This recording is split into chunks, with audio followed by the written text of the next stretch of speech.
Welcome back to another videos. Join us for the latest news, insights, and updates on the Iraqi dinar.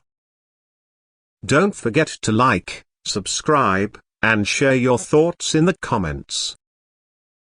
Let's explore the world of the Iraqi dinar together. The recent imposition of sanctions by the U.S. Treasury Department on 14 Iraqi banks has sparked widespread concern over its potential ramifications for Iraq's banking system and economy. The sanctions were levied on the grounds of alleged facilitation of money laundering and terrorist financing activities linked to Iran and its proxy groups. These punitive measures effectively sever the sanctioned banks from the US dollar market, a critical channel for trade and remittances, thereby dealing a severe blow to Iraq's banking sector. Iraq's banking landscape is characterized by a dominance of state-owned banks, which collectively hold approximately 80% of total assets. However, these institutions have long been plagued by inefficiency and undercapitalization.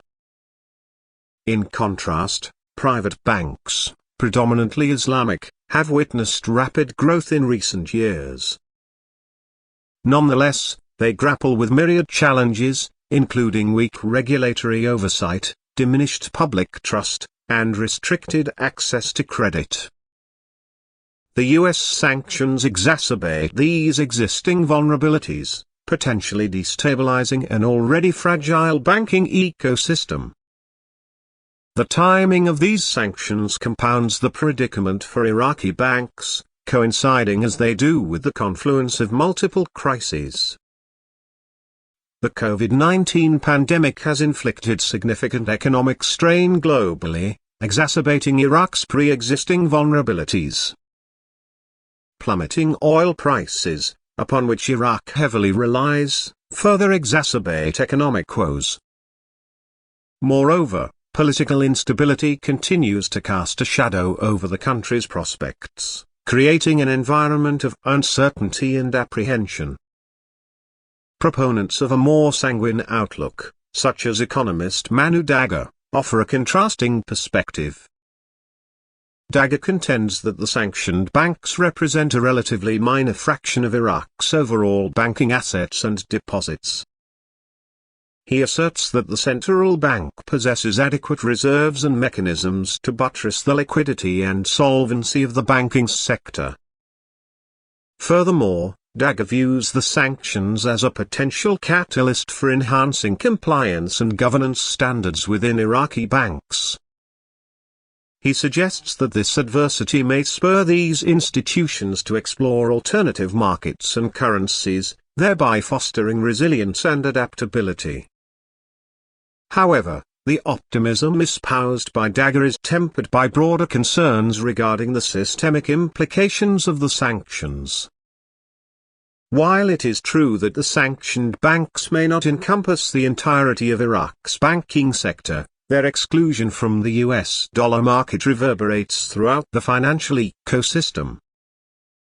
The interconnected nature of global finance means that the repercussions are unlikely to be confined solely to the sanctioned entities. The ripple effects may propagate throughout the entire banking landscape, amplifying existing vulnerabilities and undermining efforts to foster stability and growth. Moreover, the efficacy of the central bank's interventions in mitigating the impact of the sanctions remains uncertain.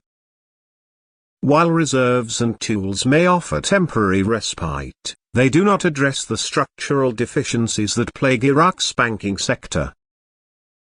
The need for comprehensive reforms to enhance transparency, strengthen regulatory oversight, and foster investor confidence is more pressing than ever. However, the imposition of sanctions complicates the task of instituting meaningful reforms, potentially impeding progress and prolonging the cycle of underperformance. The divergent perspectives on the ramifications of the sanctions underscore the complexity of the challenges confronting Iraq's banking system and economy. While some view adversity as an opportunity for renewal and transformation, Others warn of the perils of complacency and underestimation of systemic risks. Ultimately, the trajectory of Iraq's banking sector hinges on the ability of stakeholders to navigate these turbulent waters with foresight, resilience, and a commitment to meaningful reform. Thanks for watching Iraqi Dinar. Don't forget to subscribe, hit the bell icon, and share our videos. Your support keeps our channel going. Stay curious, and see you in the next one.